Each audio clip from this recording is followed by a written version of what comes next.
Assalamualaikum warahmatullahi wabarakatuh.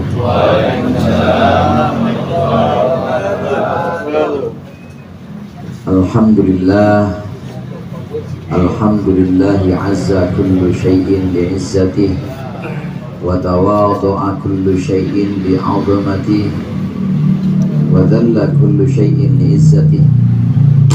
Asyhadu an la ilaha illallah wahdahu la syarika lah wa asyhadu anna Muhammadan abduhu wa rasuluh. Allahumma salli wa sallim ala sayyidina Muhammadin alladhi azala bayanuhu kulla ibham wa ala alihi wa ashabihi salatan wa salaman daimaini ma damatil ayyam. Amma ba'du. Sama-sama kita hormati dan kita muliakan para ustaz, para hujjaj, Ustaz Ridwan SHI, Ustaz Fahrizal yang barusan memimpin surah Yasin dan tahlil, Ustaz Abdul Hakim, serta para orang tua kita, orang tua saya, Bapak Haji Umar, Bapak Haji Mamat, Bapak RW, dan saudara saya Ustaz Haji Romli, dan tentunya juga akhi fillah Bang Sobari alias Bang Ucok, saudara kita sekalian sebagai sahibul musibah, hadirin sekalian jamaah majelis takziah yang dirahmati oleh Allah. Pada malam hari ini kita berkumpul dalam rangka yang baik, dengan tujuan yang baik, dan juga dalam perkumpulan orang-orang baik. Amin. Saya yakin barisan pertama, barisan kedua, sampai barisan terakhir menyeberang jalan yang lagi makan bakso itu orang baik semuanya. Karena kalau nggak baik ya dia di rumah sakit. Saya yakin ini orang baik semuanya. Dalam kumpulan orang-orang baik, dalam tujuan yang baik, dan juga dalam yang rangka yang baik, mendoakan almarhum Bapak Naswan bin Sabeni. Mudah-mudahan Allah jadikan kuburnya rawdah min riyadil jannah. Allah ampuni dosa-dosanya, dan juga Allah limpahkan rahmatnya untuk almarhum. Hadirin sekalian, sejatinya inti dari takziah itu adalah menghibur sahibul musibah, supaya dalam rangkaian hari-hari ditinggal dari almarhum, ditinggal dari orang tua Bapak Haji Naswan, keluarga ini senantiasa Allah berikan kesabaran, senantiasa Allah berikan ketabahan. Dan orang yang bersabar ketika Allah berikan musibah, Allah yang bersabar ketika Allah berikan satu cobaan-cobaan, insya Allah ganjarannya adalah surga. Amin. Allah Subhanahu wa ta'ala berfirman, ulaika alaihim salawatun min rabbihim wa rahmah. Orang-orang yang disebutkan sebagai orang-orang yang ketika ditimpa musibah, inna lillahi wa inna ilaihi raji'un, ini Allah sifati sebagai orang-orang yang ulaika alaihim salawatun min rabbihim wa rahmah. Itu adalah mereka, itu adalah orang-orang yang bagi mereka, atas mereka salawatun min rabbihim, ada salawat, ada ampunan dari Allah, wa rahmah, dan juga ada kasih sayang. Insya Allah keluarga yang ditinggalkan sahibul musibah di sini adalah orang-orang yang Allah berikan ampunan. Amin. Dan juga Allah berikan rahmat. Amin. Hadirin sekalian, tentunya antara ampunan maghfirah dan antara rahmat ini adalah sesuatu yang berjalin dan berkelindan keduanya. Pertama, rahmah. Ulaika alaihim salawatun min rabbihim, salawatnya Allah, salawatnya Tuhan kita kepada kita orang-orang Islam. Ini bukan berarti rahmat takzim sebagaimana selawat untuk Nabi, bukan juga berarti permohonan ampunan. Ngapain Allah mohonin ampunan? Tapi selawat dari Allah ini adalah justru ampunan itu sendiri. Orang yang sabar dalam ditimpa musibah, maka Allah akan berikan ampunan, artinya sudah Allah bersihkan. artinya sudah Allah bereskan semuanya, udah Allah sucikan dari dosa-dosa. Dan ini lebih dulu dibanding rahmat. Kalau kita perhatikan, ulaika alaihim sholawatun mir rabbihim, sholawat dulu, wa rahmah baru kasih sayang. Pertama harus dibersihin dulu, harus disucikan dulu, nanti baru setelah itu Allah berikan rahmat atau Allah berikan kasih sayang. Hadirin sekalian, kalau kita punya bocah, bocah itu bangun tidur, mau kita dandanin, mau kita pakein baju baru, gelang, anting segala macam, itu kira-kira kita mandi dulu apa kagak? Baru bangun tidur tuh bocah, langsung dipakein baju baru, dibedakin sampai kayak ini ya, geplak. Apa kita mandi dulu, kita bersihin tuh bocah? Pasti kita mandiin dan kita bersihkan dulu. Demikian juga ketika kita menginginkan rahmat Allah, ketika kita menginginkan kasih sayang Allah hadir dan kita terima berupa pemberian Allah yang banyak, karunia Allah yang berlipat-lipat, maka yang pertama adalah maghfirah dulu, ampunan dulu.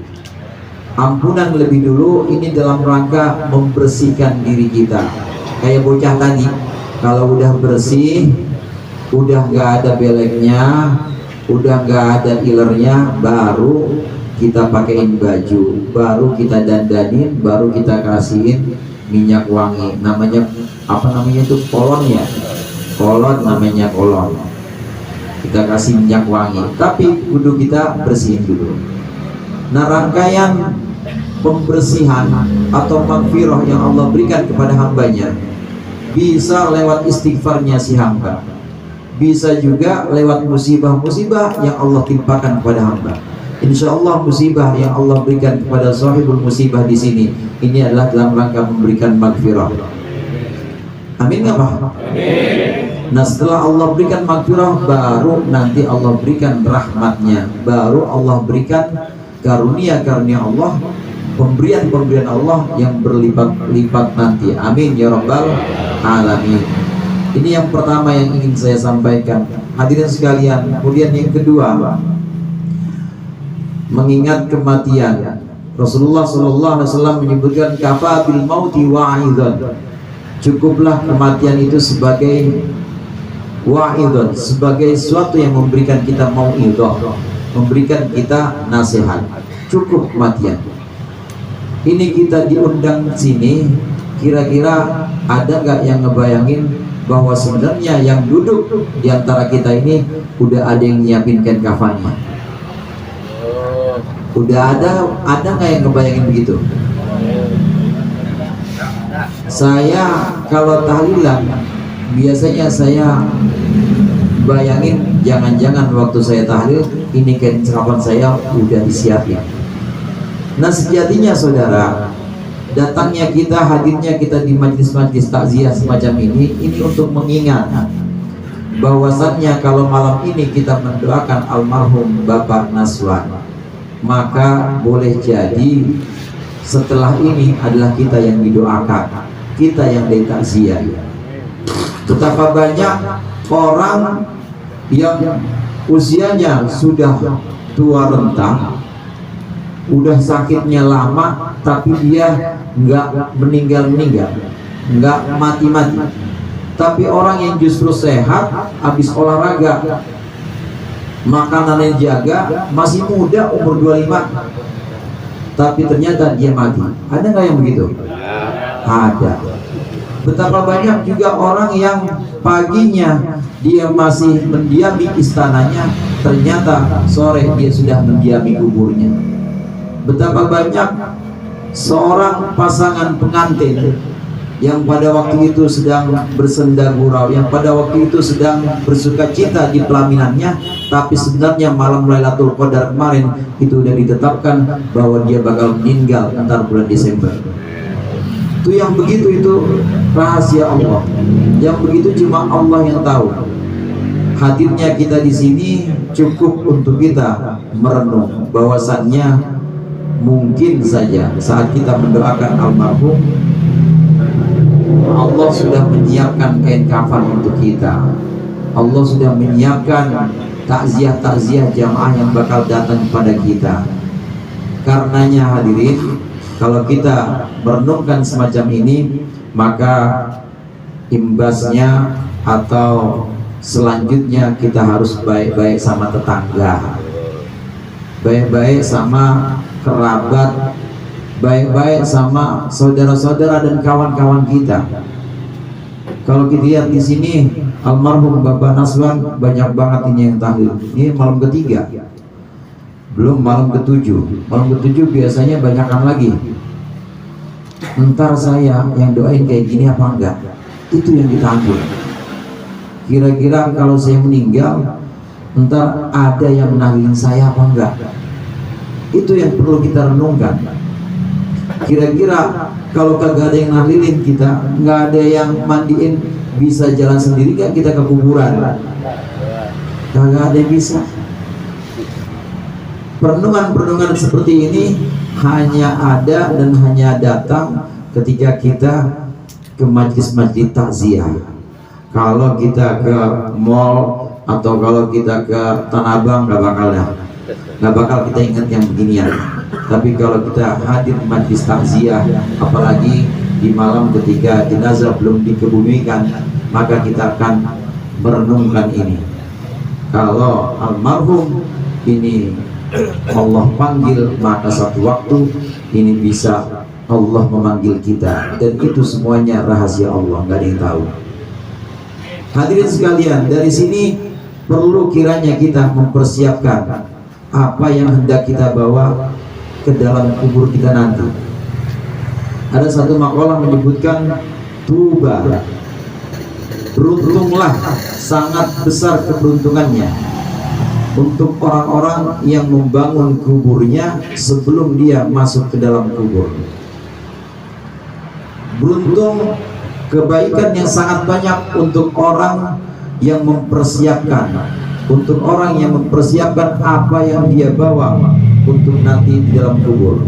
Ini kata-kata tuba, kata-kata keberuntungan ini adalah keberuntungan untuk orang-orang yang mempersiapkan rumahnya nanti, rumah yang disebut dengan rumah barzakh hadirin.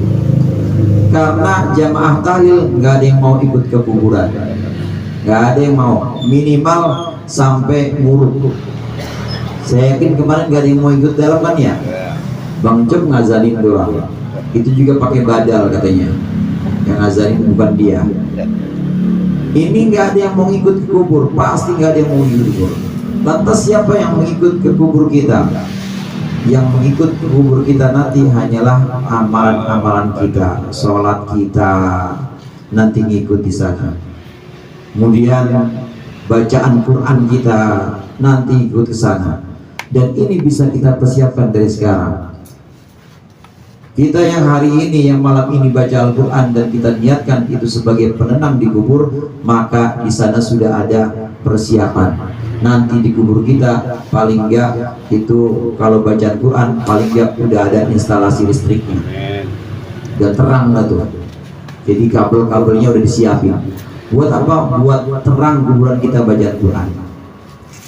Kalau kita niatkan sedekah untuk teman kita nanti di kuburan, maka karena niatnya dari sekarang itu kira-kira udah ada instalasi buat pasang AC-nya. Jadi udah disediain selang-selangnya, udah tinggal nyolong aja. Nah, semua persiapan-persiapan ini hanya bisa kita lakukan dengan amal soleh. Apa itu amal soleh? Amal soleh adalah perbuatan-perbuatan yang Allah ridho kepada kita jika kita melakukannya. Secara ringkas, amal soleh itu yang sering kita dengar, yaitu menjalankan perintah-perintah Allah dan menjauhkan larangan-larangannya karena Allah Ta'ala. Mudah-mudahan kita bisa mengambil pelajaran dari takziah ini, dan Allah berikan kita kekuatan untuk istiqomah melaksanakan amalan-amalan soleh, sehingga amalan-amalan itu nanti bisa menemani kita nanti di kubur. Mudah-mudahan bermanfaat. Lebih kurangnya mohon maaf. Wallahul muwaffiq ila aqwamit thoriq. Wassalamualaikum warahmatullahi wabarakatuh. Waalaikumsalam.